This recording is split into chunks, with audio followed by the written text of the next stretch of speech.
Kolkata case में आज एक बेहद महत्वपूर्ण और चौंकाने वाला खुलासा हुआ है जिसने पूरे देश को हिलाकर रख दिया है। प्रिंसिपल संदीप घोष की पत्नी ने एक ऐसा बयान दिया है जिससे इस जघन्य अपराध का रहस्य सुलझ गया है। उनके बयान के बाद सीबीआई ने तुरंत और निर्णायक कार्रवाई की है।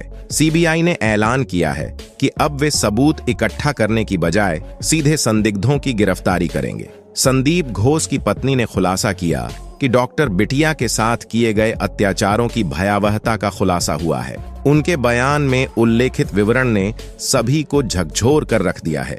डॉक्टर बिटिया के पैरों को चीरा गया, हाथों को तोड़ा गया और गले को दबाया गया। यह खबर सुनने के बाद हर व्यक्ति के दिल को गहरा धक्का लगा है। सीबीआई की इस नई दिशा निर्देश के बाद यह मामला अब एक निर्णायक मोड़ पर पहुंच गया है। आज आपको एक ऐसा खुलासा जानने को मिलेगा जो पहले कभी नहीं सुना होगा। हाल ही में हुए खुलासे ने यह स्पष्ट कर दिया है कि बिटिया रानी के साथ हुई जघन्य घटनाएं सेमिनार हॉल में नहीं हुई थीं। जी हां, यह खुलासा यह बताता है कि सेमिनार हॉल केवल एक बहाना था जो इस पूरे कांड को छुपाने के लिए इस्तेमाल किया गया। जानकारी के अनुसार सीबीआई को एक महत्वपूर्ण सबूत और सीसीटीवी फुटेज प्राप्त हुआ है। यह फुटेज इस बात को दर्शाता है कि बिटिया रानी के साथ जो कुछ भी हुआ वह सेमिनार हॉल के भीतर नहीं हुआ था। जब आप इस वीडियो में इन सबूतों को देखेंगे तो यकीनन आपके पैरों तले जमीन खिसक जाएगी। सीबीआई ने बताया कि वे पिछले 1 महीने से इस केस की जांच कर रहे थे, लेकिन उन्हें कुछ भी ठोस नहीं मिल रहा था। असल में जिस सीसीटीवी फुटेज को वे लगातार खंगाल रहे थे वह पूरी तरह से नकली था। सबसे चौंकाने वाली बात यह है कि असली CCTV footage principal Sandeep Ghosh के ऑफिस से मिला है। इस महत्वपूर्ण खुलासे का श्रेय पूरी तरह से प्रिंसिपल की पत्नी को जाता है। उन्होंने सीबीआई के सामने जो फुटेज का क्लिप सौंपा उसने पूरे मामले को पूरी तरह से स्पष्ट कर दिया है। अब केस का सच पूरी तरह से उजागर हो गया है और हर बात की सच्चाई सामने आ चुकी है। आज सीबीआई ने एक ऐसे खुलासे के साथ सामने आई है जो इस केस की पूरी तस्वीर को बदल देगा। नए सबूतों के अनुसार सीबीआई ने खुलासा किया है कि बिटिया रानी के साथ किए गए जघन्य अपराधों के बाद उसे सेमिनार हॉल के अंदर पहुंचाया गया और वहां एक पूरी घटना का दृश्य तैयार किया गया। अब सवाल यह उठता है कि इस केस में कितने लोग शामिल थे और कैसे यह पूरा दृश्य तैयार किया गया। सीबीआई ने बताया है कि संजय रॉय जैसे एक अलग व्यक्ति को इस पूरे घटनाक्रम का हिस्सा बनाकर पेश किया गया। आज की रिपोर्ट में सीबीआई ने उन 20 लोगों की पहचान कर ली है जो इस मामले में संलिप्त थे और जिन्हें जल्द ही गिरफ्तार किया जाएगा। प्रिंसिपल संदीप घोष की पत्नी ने इस मामले में एक महत्वपूर्ण भूमिका निभाई है। उनका कहना है कि अगर एक औरत दूसरे औरत के दर्द को नहीं समझेगी तो कौन समझेगा।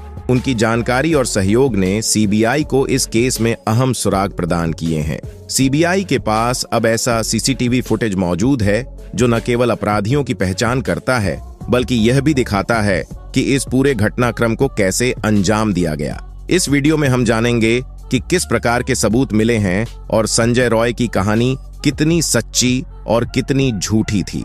वीडियो शुरू करने से पहले आप सभी से निवेदन है कि अगर आप बिटिया रानी को इंसाफ दिलाना चाहते हैं तो कमेंट बॉक्स में वी वांट जस्टिस जरूर लिखें और इस वीडियो को लाइक करें। आपका एक लाइक न केवल हमारे प्रयासों को समर्थन देगा बल्कि यह भी दर्शाएगा कि करोड़ों लोग बिटिया रानी के साथ खड़े हैं। बेटी को लगेगा मेरा परिवार, मेरे माँ बाप आज मेरे लिए न्याय की जो लड़ाई लड़ रहे हैं उसमें मैं वह अकेले नहीं बल्कि भारत के हर एक भाई बहन मौजूद हैं। तो तुरंत चैनल को सब्सक्राइब करके और इस वीडियो को लाइक करके बिटिया रानी को अपनी सच्ची श्रद्धांजलि अर्पित करें। तो सीबीआई पिछले 1 महीने से कोलकाता केस की गहराई से जांच कर रही थी, लेकिन इस पूरे मामले की कुंजी प्रिंसिपल संदीप घोष की पत्नी के हाथ में थी। उन्होंने हाल ही में खुलासा किया है कि उनके पास एक अत्यंत महत्वपूर्ण सीसीटीवी फुटेज है जो पूरे केस को पूरी तरह से स्पष्ट कर देगा। जानकारी के अनुसार जब संदीप घोष सुबह अस्पताल पहुंचा था तो उस समय का फुटेज सीबीआई के हाथ में था, लेकिन इसके अलावा एक और फुटेज सामने आया है जो इस केस की दिशा को बदल सकता है। रिपोर्ट से पता चलता है कि बिटिया रानी के साथ किए गए जघन्य अपराध वास्तव में सेमिनार हॉल में नहीं हुए थे। सीबीआई ने हॉल की पूरी जांच की और वहां जो दृश्य पाए गए वे इस धारणा को मजबूत करते हैं कि घटना हॉल में नहीं घटी थी इस नए फुटेज के आधार पर सीबीआई ने खुलासा किया है कि हॉल में केवल ऐसा दृश्य तैयार किया गया था जिससे यह आभास हो कि सारी घटनाएं यहीं पर घटी हों।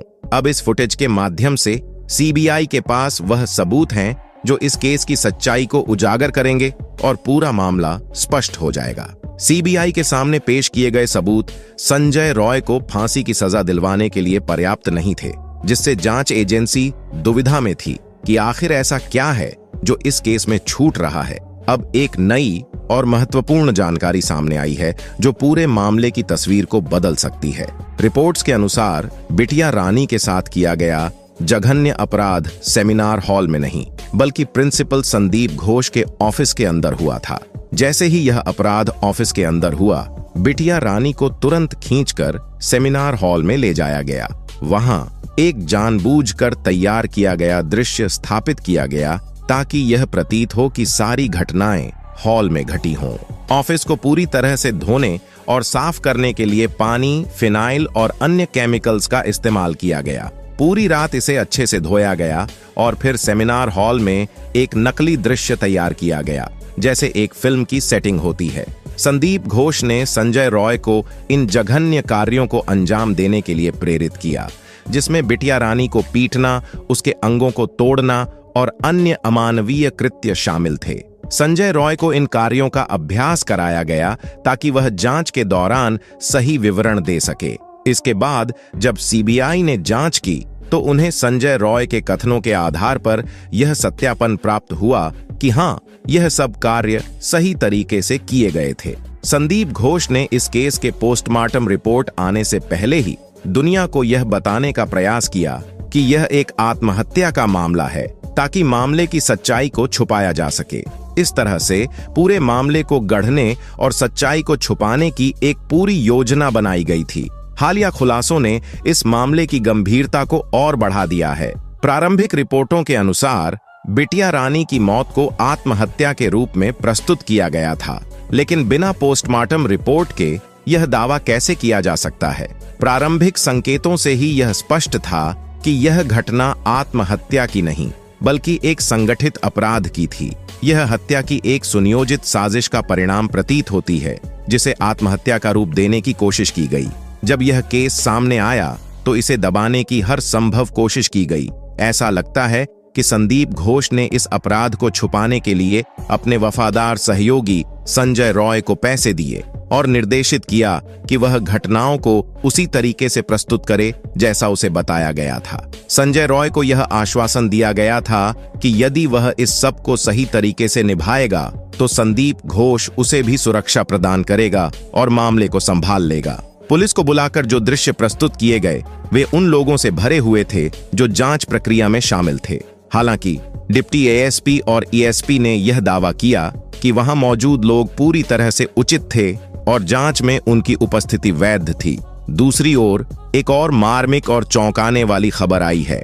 पीड़िता की मां ने स्पष्ट आरोप लगाया है कि पुलिस ने उस दिन ही इस केस को दबाने का प्रयास किया था जब वह अपनी बेटी को देखने गई थी। इस दर्दनाक घटना को समझने की कोशिश करें।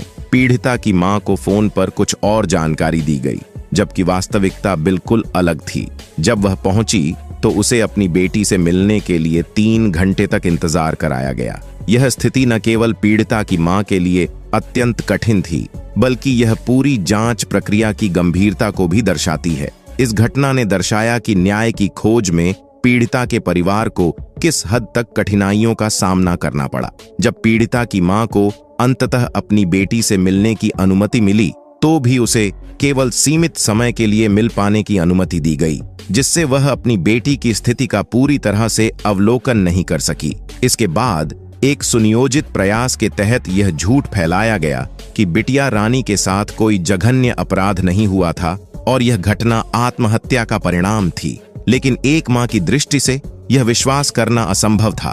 पीड़िता की मां ने बताया कि जब उन्होंने अपनी बेटी से आखिरी बार बात की थी तो वह खुश और स्वस्थ थी।